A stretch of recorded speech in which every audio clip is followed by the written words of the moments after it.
আইপিএলের ৩ ফ্র্যাঞ্চাইজির অপেক্ষায় সাকিব। দর্শক, কদিন আগে সাকিব আল হাসান পেয়েছেন সাপ মুক্তি। আইসিসি থেকে সুখবর মিলতেই মরিয়া হয়ে উঠেছেন। প্রত্যাবর্তন হিসেবে আইপিএলকে বেছে নিতে চাচ্ছেন টাইগার এই অলরাউন্ডার।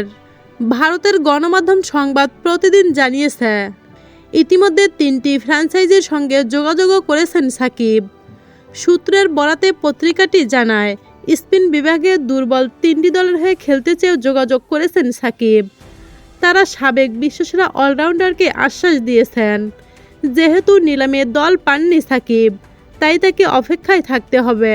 যদি কোনো দলে ইনজুরি বা কারো বদলি প্রয়োজন হয়, তবেই ডাক পাবেন সাকিব। দেশের বাইরে থাকা সাকিব টেস্ট থেকে নিয়েছেন অবসর। চ্যাম্পিয়ন্স ট্রফিতে তার খেলার কথা ছিল, কিন্তু নানা জটিলতার কারণে সেটি হয়নি। আপাতত বাংলাদেশ জাতীয় দলেও তার ফেরা অনেকটা কঠিন হয়ে আছে।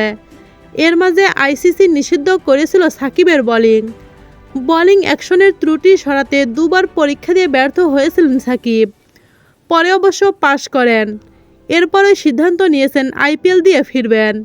দেশের ক্রিকেট থেকে দূরে থাকা টাইগার এই অলরাউন্ডারের জন্য ফ্র্যাঞ্চাইজি ক্রিকেটের পথ খোলা আছে।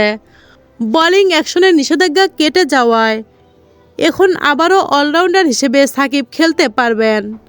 তাই সুযোগ নিতে চাচ্ছেন আইপিএলে। সংবাদ প্রতিদিন জানিয়েছে, আইপিএলের ৩টি ফ্র্যাঞ্চাইজির সঙ্গে প্রাথমিকভাবে আলোচনা সেরেছেন সাকিব। দলগুলো হলো royal Challengers Bengaluru, Rajasthan Royals এবং সানরাইজার্স হায়দ্রাবাদ। ফ্র্যাঞ্চাইজিগুলোকে সাকিব জানিয়েছেন, খেলার জন্য পুরোপুরি তৈরি তিনি।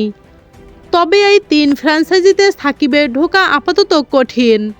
যদি কেউ চোটে পড়েন এবং বদলি হিসেবে দলটি সাকিবকে উপযুক্ত মনে করেন, তবেই আইপিএলে দেখা যেতে পারে সাকিবকে।